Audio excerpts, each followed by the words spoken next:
এই তোমরা এক এক করে এসো, তাড়াহুড়ো করবে না একদম।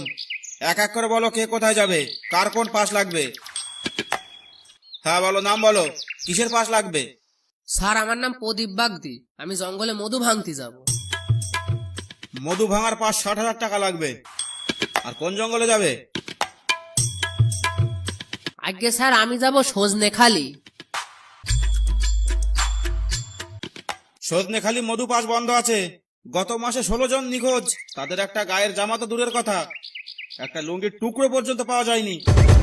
আমরা এখন সজনেখালির মধু পাস দিতে পারবো না, অন্য কোথাও হলে বলো। তাহলে স্যার পীরখালি করে দিন। আর ঠিক আছে, 60,000 টাকা দাও। এই নাও বাবু।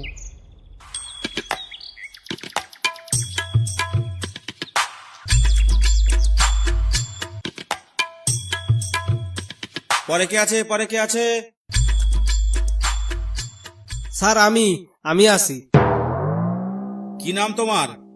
আর তুমি কি ভাঙতে যাবে, কোন জঙ্গলে যাবে, তাড়াতাড়ি বলে ফেলো।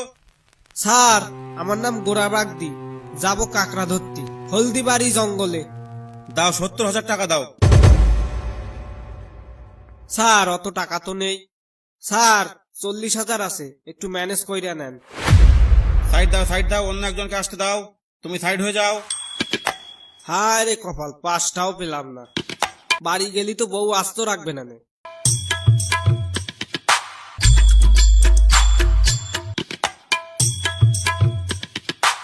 বলো তোমার কি নাম, আর কোথায় যাবে, কি করতে যাবে, সব বলে ফেলো।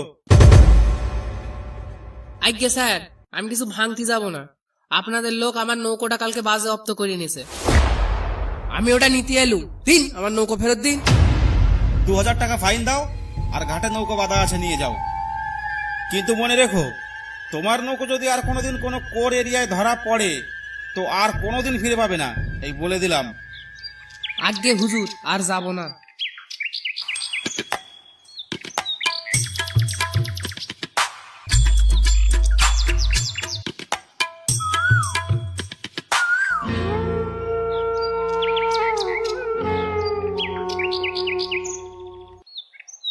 এই লোকটাকে ফরেস্ট অফিসের সামনে দেখলাম না?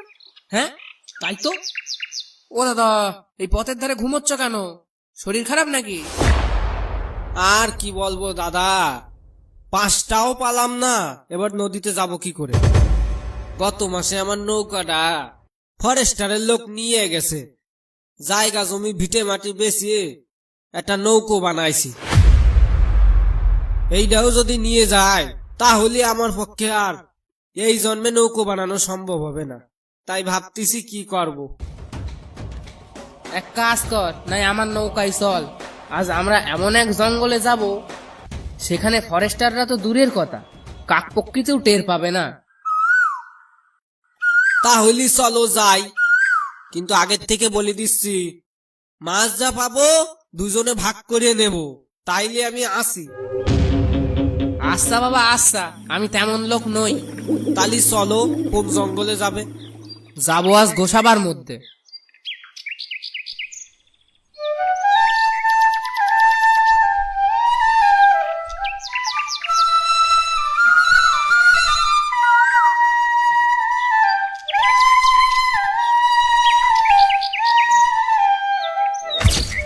জয় মা, মাগো রক্ষা করো আমাদের মা।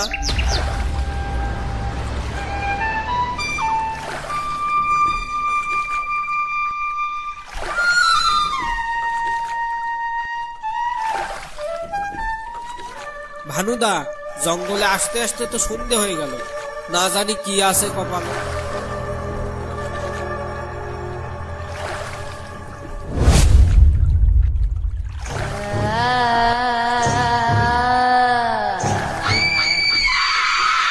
গোরা, কি জন্য একটা দৌড়ে গেল, তুই কি দেখলি? কি গেল, ভাগ নাকি? না ভাগ না, তার থেকে ভয়ানক কিছু। কি দেখলি বলবি তো?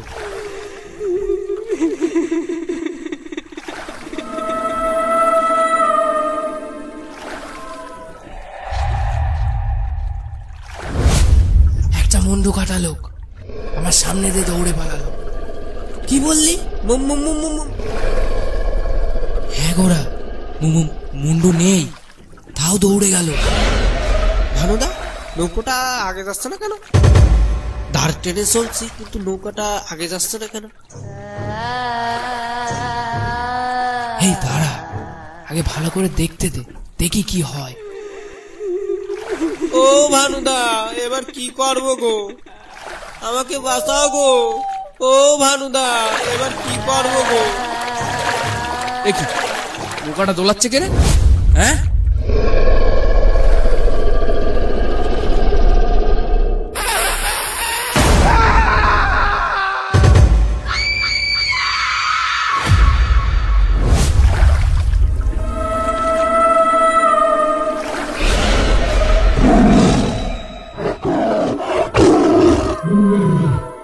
ও ভানুদা, ওই দেখো কি?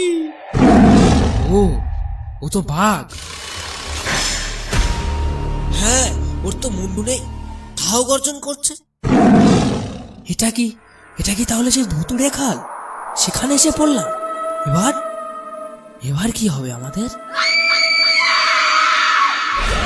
হ্যাঁ ভানুদা, এবার এখান থেকে আমাদের মরণ ছাড়া আর কেউ উদ্ধার করতে পারবে না।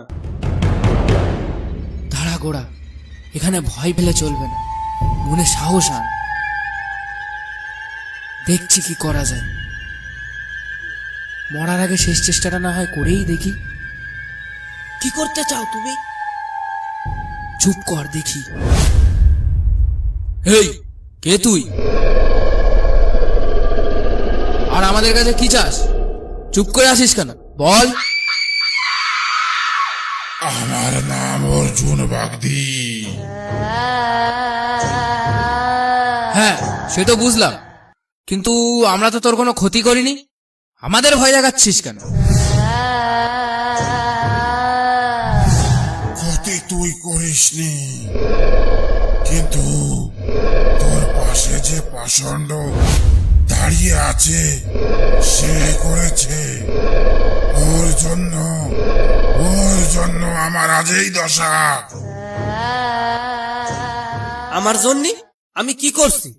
আমি তো তোকে চিনিই না। গত বছর শ্রাবণ মাসের সেই দুপুর বেলার কথা স্মরণ কর। আমরা 4 জন মাছ ধরতে এসেছিলাম। আমাকে যখন বাঘ নৌকা থেকে ফেলে দিয়েছিল জলে, তুই তখন আমাকে রেখে নৌকা নিয়ে পালিয়ে চলে যাস। আমি এত করে ডাকলাম, কেউ একটু শুনলি না এই বেচারার কথা। এখন তো তোকে মরতেই হবে। শোনো অর্জুন, তোমার একে মেরে কোনো লাভ হবে না। হয়তো তোমার আত্মা শান্তি পাবে, কিন্তু মুক্তি তো পাবে না। হ্যাঁ অর্জুন, ভানুদা ঠিকই বলছে। তুই আমাকে মারলে মার, কিন্তু একবার ভাব, আমরা গয়ায় গিয়ে পিণ্ডদান করলে তুই মুক্তি পাবি। হ্যাঁ, আর তুমি আবার মানুষ জন্ম নিতে পারবে।